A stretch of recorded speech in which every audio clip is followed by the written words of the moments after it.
식물에게 있어서 무엇보다도 중요한 것은 뿌리라고 할 수 있겠죠. 뿌리의 중요한 역할을 생각해 보게 되면 뿌리는 나무가 땅 위에 견고하게 설 수 있도록 또 붙잡아주는 그 역할을 할 뿐만 아니라 땅 속에서는 수분과 무기물 이런 양분들을 쭉쭉 빨아들여서 나무가 건강하게 잘 성장할 수 있도록 돕는 역할, 그것이 뿌리의 역할이라 할 수 있겠습니다. 그러므로 나무가 존재하려면 반드시 뿌리가 또 있어야 되는 것이죠. 그런데 나무들마다 식물들마다 여러분 이제 주목해서 이 부분을 한번 잘 보실 필요가 있는데, 나무들마다 식물들마다 이렇게 보게 되면 땅 위의 줄기와 땅 속의 뿌리의 그 비율이 언제나 일정하게 유지되는 것을 볼 수 있다는 거예요. 그것이 전문적인 용어로 TR 비율이라고 합니다. T는 탑을 말하고 R은 루트를 말하는데, 탑은 줄기를 가리키는 것 같고 루트는 뿌리를 가리켜서 줄기와 뿌리의 비율 이런 것이라 할 수 있겠는데, 줄기와 뿌리의 비율이 항상 늘 일정하다는 거예요. 나무가 그것을 조절하는 겁니다. 그래서 나무는 뿌리가 감당할 수 있는 힘만큼 땅 속에서 줄기를 뻗어내고요, 그리고 꽃을 피우고 열매를 맺게 한다는 거예요. 그래서 만약에 누군가 나무의 가지 하나를 뚝 자르게 되면 나무는 어떻게 반응하는가 하면, 에너지의 균형이 지금 깨졌잖아요, 그죠? 가지를 쭉 자르면 에너지의 균형이 깨져서 그 에너지의 양을 정상으로 다시 밸런스를 유지하기 위해서 다른 가지에 그 에너지를 보내므로 가지를 뻗게 한다는 거예요.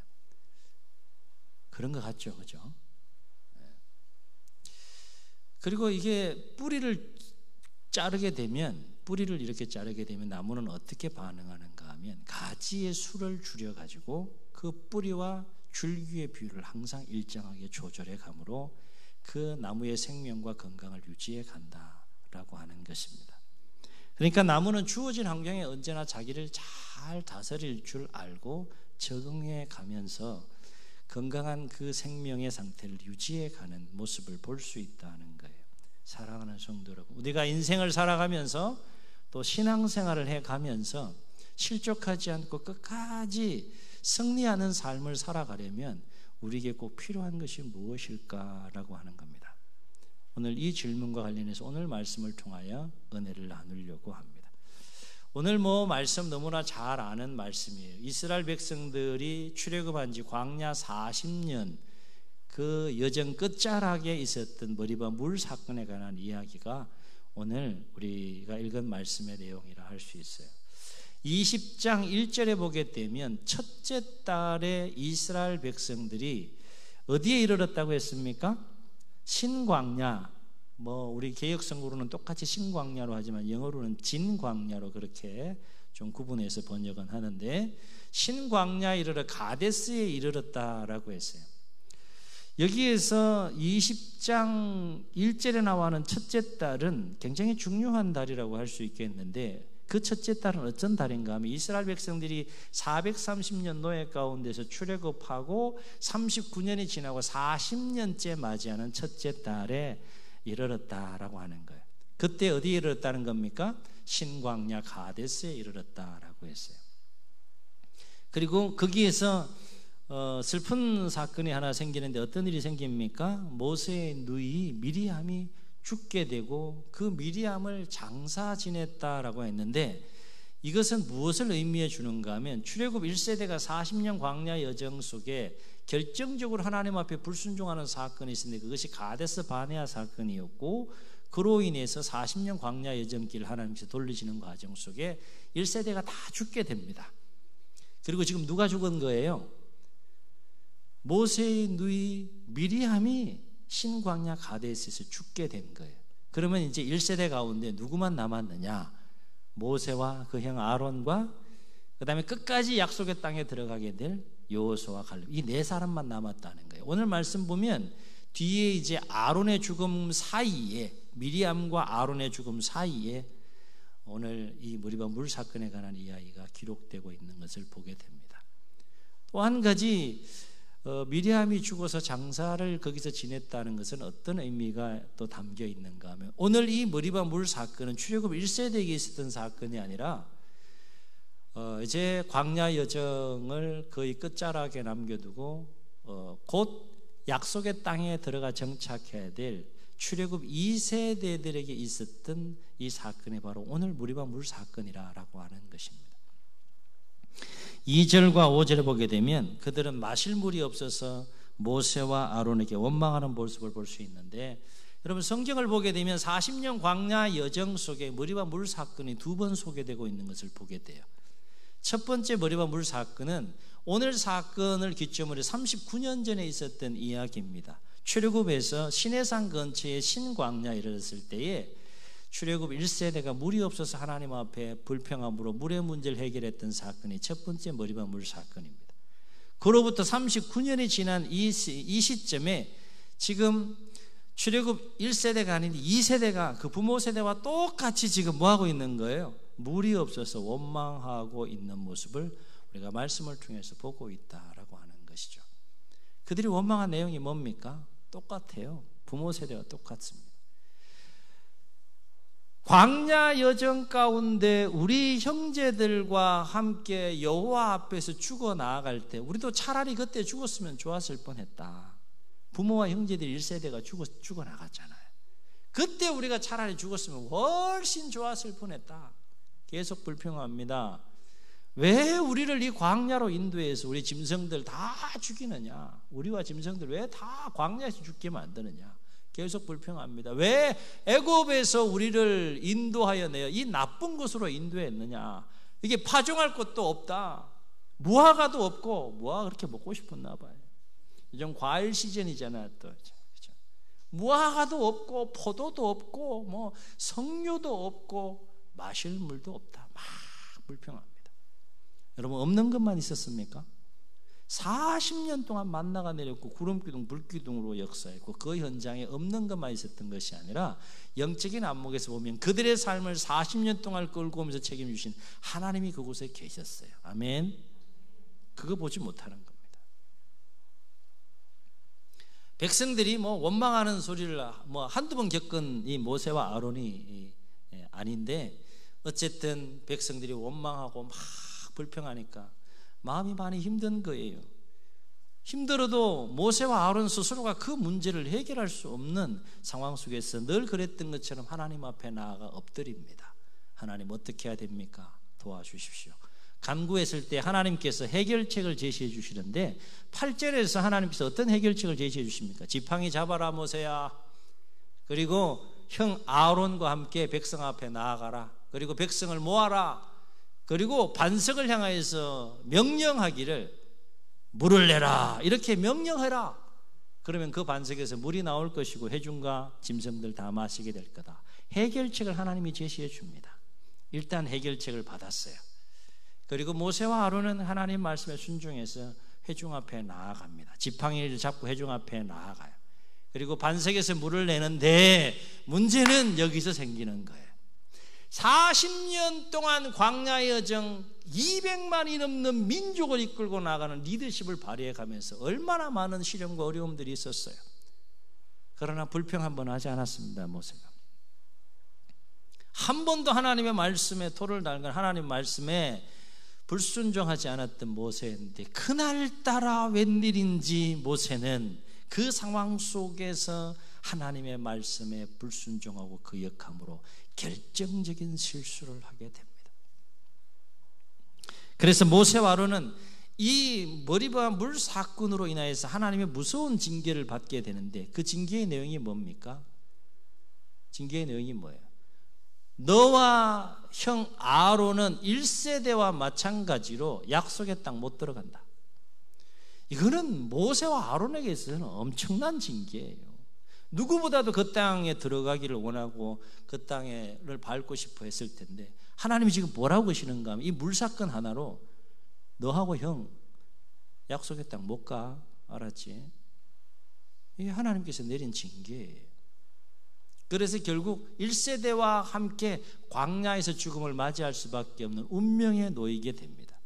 그렇다면 도대체 하나님께서 이토록 무서운 징계를 내릴 수밖에 없었던 모세와 아론에게는 무슨 일이 있었을까라고 하는 것인데, 그렇습니다. 이미 우리가 알고 있는 것처럼 모세는 반석에게 명령하여 물을 내라고 하신 하나님의 말씀을 거역하고 백성, 자기를 원망하고 불평하는 백성에 대한 분노를 참지 못하고 백성을 향하여 이렇게 말합니다. 반역한 너희여 들어라. 아마 침이 튀었을 거예요. 피가 끓었을 겁니다. 얼굴이 벌겋게 달아올랐을 거예요. 반역한 무리여 들어라. 우리가 너희를 위하여 이 반석에서 물을 내랴. 막 소리칩니다. 그리고 난 후에 어떤 행동을 합니까? 반석을 향하여 명령해서 물을 내라고 한 그 말씀을 거역하고 지팡이를 잡고 반석을 힘있게 2번 내리칩니다. 그 모습을 지금 누가 보고 있습니까? 백성이 보고 있고, 또 누가 보고 있어요? 하나님이 보고 있습니다. 물 나왔어요? 안 나왔어요? 우리 하나님 참 좋으신 분이에요. 하나님 지금 화가 많이 났잖아요. 모세 아론 못 들어간다라고 말하실 정도로, 말씀하실 정도로 하나님도 이 화가 많이 난 상태인데, 어쨌든 반석에서 물이 나게 해서 회중들과 짐승들을 마시게 하지만 모세와 아론은 그 불순종에 대한 무서운 징계의 대가를 치루어야 했다라고 하는 것입니다. 모세와 아론의 입장에서 바라보게 되면 그 징계가 뭡니까? 하나님께서 내린 징계가 뭐예요? 약속의 땅 못 들어간다는 거 아닙니까? 억울해요? 안 억울합니까? 분명히 하나님 앞에 잘못한 거 분명히 잘못했어요. 몇 번 잘못한 거예요 지금? 몇 번 잘못했어요? 딱 한 번 잘못해서 40년 여정 속에 딱 한 번. 용서해 줄 수 있는 거예요? 없는 거예요? 여러분이라면 용서해 주시겠어요? 안 용서해 주시겠어요? 표정들 보시니까 용서 안 해 주시겠구만. 하나님, 내가 40년 동안 어떻게 이 백성을 이끌고 하나님 말씀에 순종해서 여기까지 왔는데 내가 너무너무 화가 나는 거, 하나님이면 화 안 나겠어요 지금? 하나님이면 열 안 받겠습니까? 이 상황에서 그동안 잘 참았는데 오늘만큼 내가 수위 조절이 안 돼가지고 조금 화를 냈어요 하나님. 근데 한 번 화낸 거 아닙니까 하나님? 이거 딱 한 번 용서해 줄 수 있는 거 아닙니까? 모세의 마음은 그런 거예요. 그런데 하나님의 이 사건으로 인한 입장은 단호합니다. 신명기 3장 23절로 29절에 보게 되면 모세는 이 문제를 가지고 하나님 앞에 나아가서 선처와 용서를 구합니다. 그리고 약속의 땅을 들어갈 수 있도록 허락해 달라고 간절히 기도하는데, 하나님이 그러한 모세의 기도를 들으시고 그런 모습을 보시고 뭐라고 말씀하시는가 여러분 한번 잘 들어보세요. 하나님의 마음이 어떤지 그 뉘앙스를 한번 잘 들어보세요. 그만해도 족하니 이 일을 다시 말하지 말라 그랬어요. 뭔 얘기입니까? 고마해라. 하나님 화가 나는 거죠. 고마해 모세. 누구보다도 들어가고 싶은 마음 알겠네. 고마해. 그만해도 족하는 이 일을 다시 내게 말하지 말라. 그것이 하나님의 입장이었어요. 그만큼 백성 앞에서 하나님을 대신하고 하나님의 거룩함을 나타내야 될 위치에 있었고 그 역할을 감당해야 될 모세와 아론이었기 때문에 그 모세와 아론이 그 역할을 감당하지 못하고 분노를 참지 못하여 백성 앞에서 하나님의 거룩함을 깨뜨리고 하나님을 욕되게 했던 그 사건은 하나님 입장에서 보면 그만큼 큰 진노의 사건이었다 하는 겁니다. 사랑하는 성도 여러분, 그렇다면 왜 모세는 40년 동안 잘 해왔는데 그 끝자락에서 이 물사건으로 인하여서 실족할 수밖에 없었을까? 한순간에 실족하잖아, 그죠? 신명기 12장을 보면 여러분 주중에 시간을 내서 한번 읽어보시면 좋겠는데, 신명기 12장에 보면 어떤 이야기가 나오는가 하면, 모세의 누이 미리암과 이 아론이 모세의 리더십에 불만을 품고 반기를 들고 비방하는 내용이 나와요. 야 모세, 하나님이 너하고만 말씀하느냐? 우리하고도 말씀해.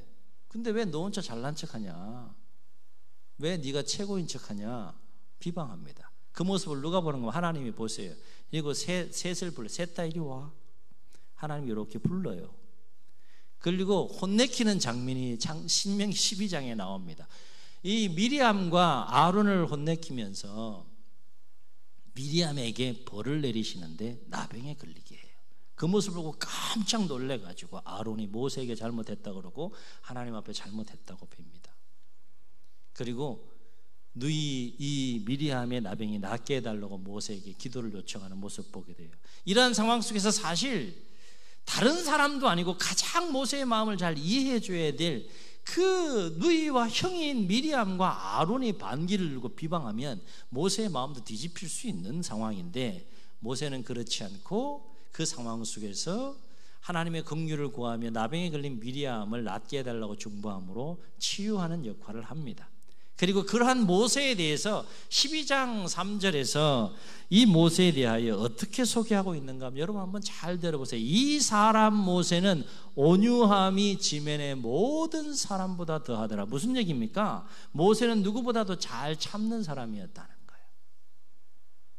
그동안 잘 참아왔고요, 잘 참는 온유한 자가 모세였다는 겁니다. 출애굽기 33장을 보게 되면 11절에 어떤 이야기가 나오는가 하면 이런 이야기가 나와요.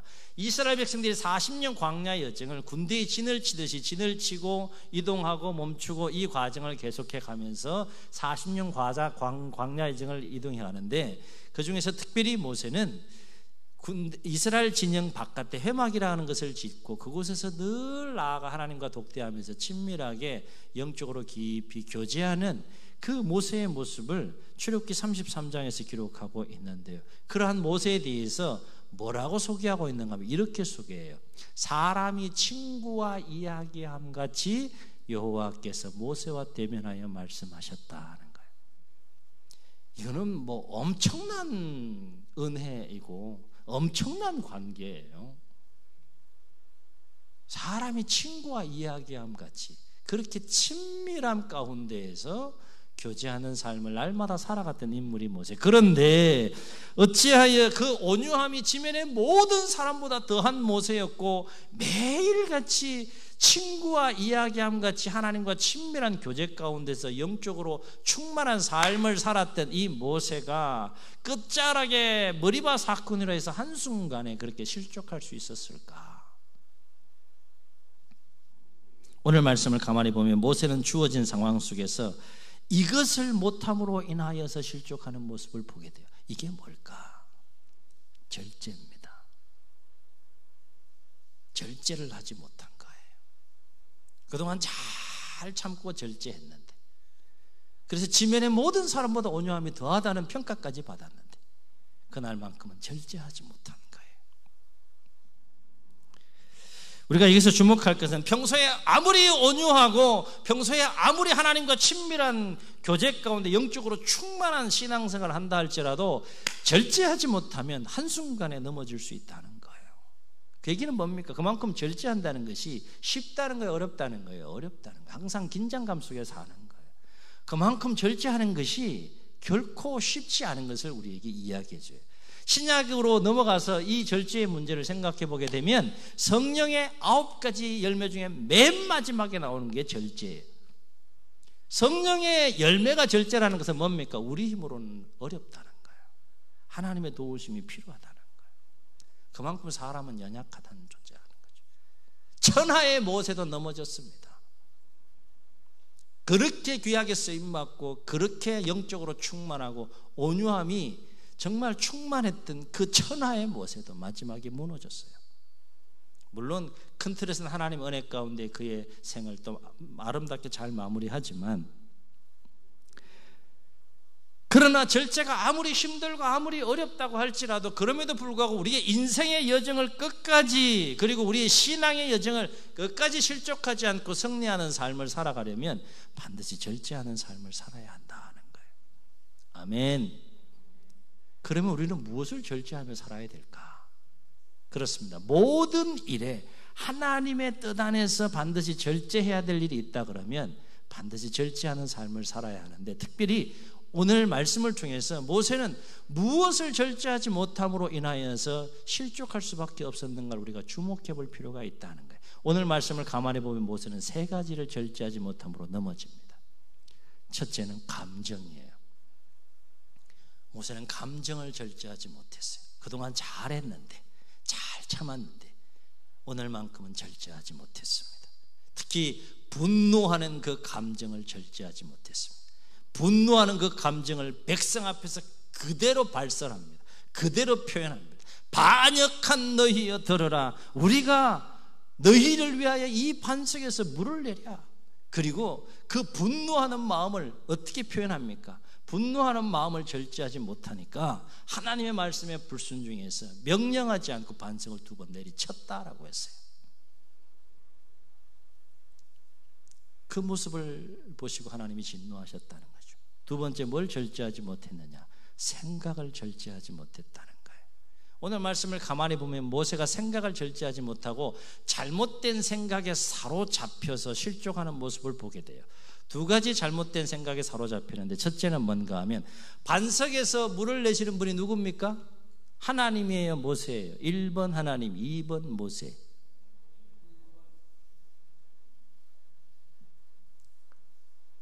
하나님이 반석에서 물을 내는 거잖아요. 우리 이렇게 쉽게 잘 아는데 모세는 그날 답을 못 맞췄어요.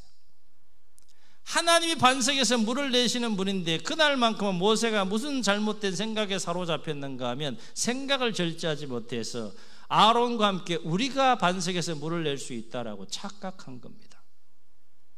그런데 착각할 수 있는 것이, 여러분 한번 생각해 보세요. 40년 동안 하나님 앞에 쓰임받았어. 얼마나 많은 기적들을 광야에서 행했습니까? 그러니까 모세와 아론의 입장에서는 기적이 이게 일상인 거예요. 그러니까 순간 그 상황 속에 생각을 절제하지 못하니까 혼돈이 온 겁니다. 착각이 온 거예요. 하나님의 능력이 자신의 능력으로 착각하게 된 겁니다. 여러분, 이단에 빠지는 이유가 뭐예요? 사역하다가 자그마한 능력 하나 행하면 막 엄청나게 큰 능력을 행한 것 같고 본인이 굉장히 대단한 것처럼 여겨서 결국 본인도 실족하고 다른 사람 실족하게 하는 거 아닙니까? 여러분, 제가 한번 여쭤볼게요. 누가 대단한 거예요? 사람이 대단한 겁니까? 그 능력을 행하게 하신 하나님이 대단한 겁니까? 맞습니까? 120살 된 이 모세가 대단한 겁니까? 그 120살 돼서 이제 곧 죽음을 앞둔 그 모세를 들어 쓰시는 하나님이 대단한 겁니까? 착각하면 안 돼요. 지팡이 들고 가라 그랬어요. 그 지팡이를 통해서 수많은 기적을 행했어요. 여러분, 지팡이가 능력이 있는 겁니까? 지팡이를 사용하신 하나님이 능력이 있는 겁니까? 여러분, 지팡이 그 양치는 지팡이에 불과한 거예요. 아무것도 아니에요. 착각하면 안 돼요. 120살 모세 노인이에요. 아무것도 아니에요. 근데 그날만큼은 대단하다고 생각한 거야. 아니, 120살 할아버지가 뭐가 대단해요? 아론은 그보다 나이를 더 먹었어. 곧 죽어. 지팡이 들고 가라 그랬어. 아니, 그 모습 그 자체만을 보세요. 그게 뭐 대단한 겁니까? 할아버지가 지팡이 들고 갔어. 그게 대단한 거냐고. 그를 사용하고 그 지팡이를 사용하시는 하나님이 위대하고 대단한 거지. 그렇지 않습니까? 우리 신앙생활하면 착각할 경우가 많아요. 조금 은혜 부어주시면 막 대단한 것처럼. 항상 주신 자를 기억할 때 넘어지지 않는 겁니다. 잘못된 생각에 빠진 거예요.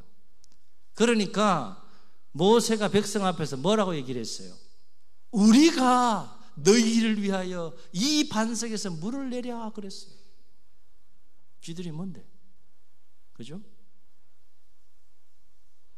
또 한 가지 잘못된 생각에 빠진 게 있어요. 하나님 반석에 물을 내는 방법을 어떻게 가르치셨어요? 치라 그랬어요? 명령하라 그랬어요? 명령하라 그랬어. 그러면 그대로 하면 돼. 근데 모세는 무슨 생각을 했는가 하면 그냥 반석에 이렇게 물 내라 이렇게 하면 물이 안 나올 것 같은 거야. 그래서 어떻게 했다 그랬어요?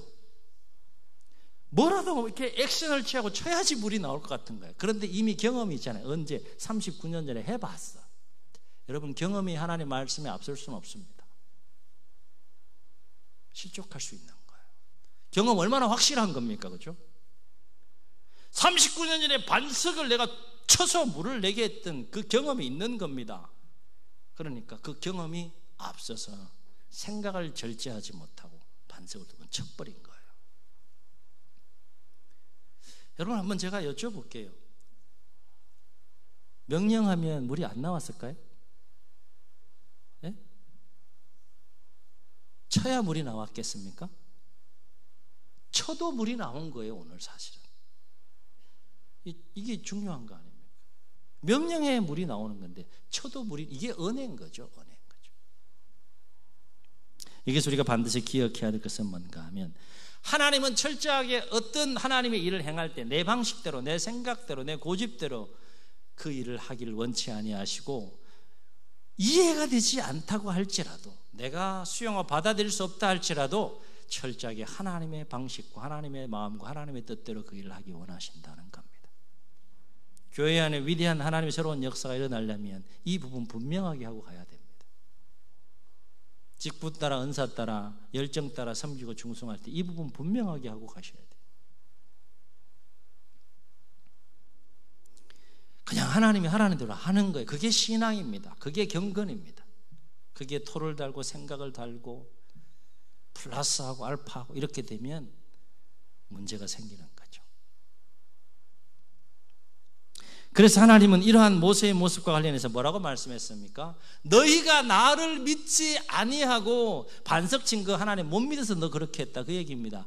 너희가 나를 믿지 아니하고 이스라엘 목전에서 나의 거룩함을 나타내지 아니했다, 그렇게 진노하세요. 여기서 우리가 주목할 것이 있어요. 생각을 절제하지 못하면 하나님과의 관계에서, 사람과의 관계에서 결코 넘어서는 안 될 생각에 사로잡혀 넘어질 수 있다는 거예요. 여러분, 삶을 살다 보면 우리가 생각 없이 살 수는 없는데, 어떤 생각이 우리 몸에 들어와서 결코 넘어서는 안 될 생각이 들어와서 역사할 때가 있잖아요. 그 생각을 멈춰야 되는데 멈추지 못하고 사로잡히게 되면 넘어진다는 겁니다. 성경에 이와 같은 수많은 사례가 있어요. 아담과 하와가 선을 넘었어요. 사단이 그 생각을 집어넣어서 선악과 따먹었잖아요. 가인이 아벨 죽인 이유가 뭐예요? 선을 넘은 거예요. 생각의 선을 넘은 거예요. 출애굽의 새로운 역사가 막 여리고성이 무너지고 막 신나게 진행되는 일에 하나님께서 딱 멈췄어요. 누구 때문에? 아간 한 사람 때문에. 아간이 생각을 넘었어요. 선을 넘었어요. 갖지 말라는 거 욕심내서 취했잖아요. 외투하고 물질하고. 이스라엘 왕정사의 여로보암을 비롯해서 하나님 대신 베델과 단에 금송아지 세우고 하나님이라고 섬기라고 했던 그 여로보암을 비롯해서 불의한 모든 왕들, 거짓된 선지자들이 생각의 선을 넘었어요. 본인도 실족하고 백성들도 실족하게 만들었어요. 심지어 하나님의 사람이라고 하는 다윗도 밧세바로 인하여 생각의 선을 넘었습니다. 신약으로 와서 심지어 예수님의 12제자 중에 한 사람이었고 그에게 재정을 맡길 정도로 신뢰했던 가룟 유다도 은30 때문에 요한복음 13장에 보게 되면 가룟 유다의 마음속에 예수님을 팔게 하는 생각을 집어넣으니라 라고 성경은 기록하는데, 그 생각에 사로잡혀서 비참하게 생을 마무리합니다. 생각을 절제하지 못한 거예요. 스탑! 멈춰야 될 때 멈출 수 있어야 된다는 겁니다. 아멘. 그게 영적인 힘인 거죠.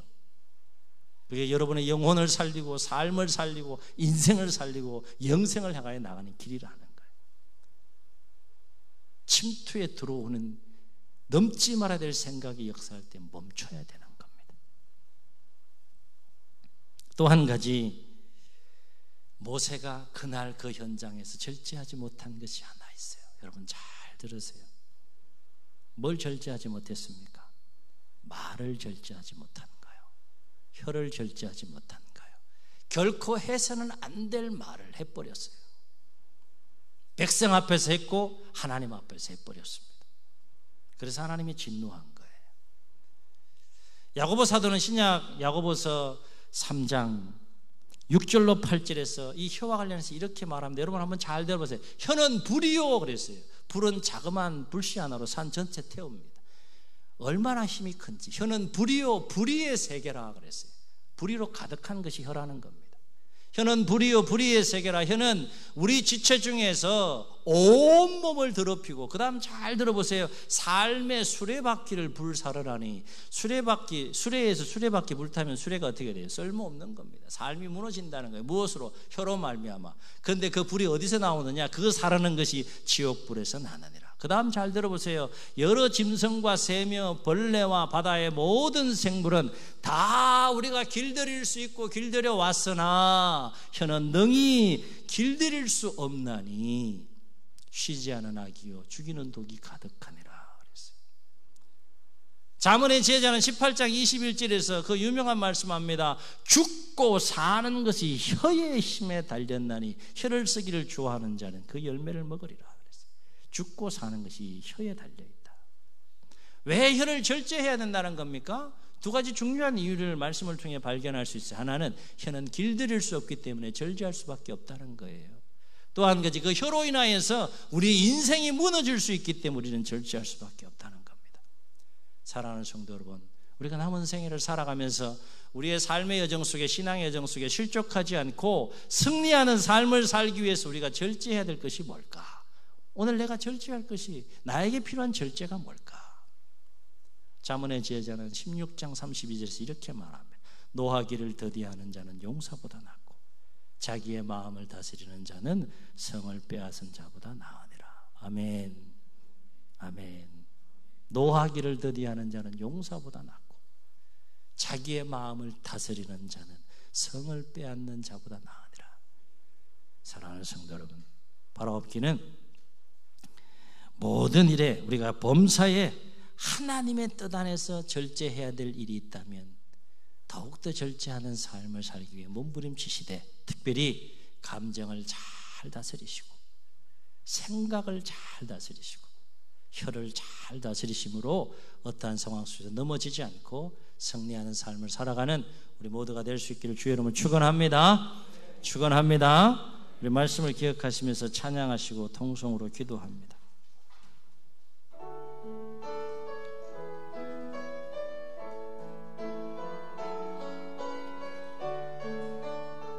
예수 우리 왕이여, 예수 우리 왕이여,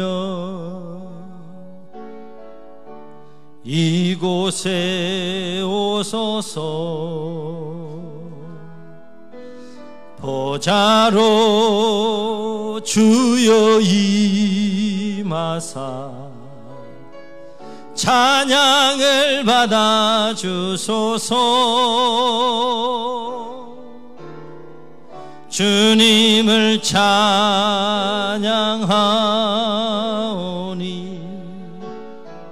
주님을 경배하오니 왕이신 예수여 오셔서 좌정하사 다스리소서. 주님을 찬양하오니 주님을 찬양하오니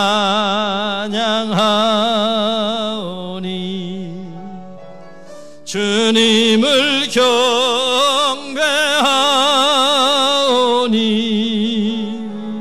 왕이신 예수여 오셔서 좌정하사 다스리소서. 저희 눈을 감으시고 우리 말씀을 기억하시면서 한번 통성으로 기도하겠습니다. 그 온유함이 지면의 모든 사람보다 더했던 모세, 사람이 친구와 이야기함같이 영적으로 충만한 가운데 날마다 살았던 모세, 그도 절제하지 못함으로 한순간에 무너졌습니다. 우리의 모습일 수 있지 않겠습니까? 오늘 우리가 인생을 승리하며 신앙생활의 경주에 넘어지지 않고 끝까지 승리하기 위해서 우리에게 필요한 절제의 삶이 무엇인지요? 이 시간 우리 하나님의 도우심을 구하시면서, 주님, 남은 생애를 살면서 신앙의 여정 속에 우리의 감정을 잘 다스리고, 특별히 우리의 생각을 잘 다스리고, 우리의 혀를 잘 다스리고, 하나님의 뜻 안에서 우리가 다스려야 할 것들이 있다면 잘 다스리는 가운데 끝까지 승리하는 우리 모두가 되게 하여 주옵소서. 이런 마음을 가지고 주님 소원 부르시고 통성으로 기도합니다. 주여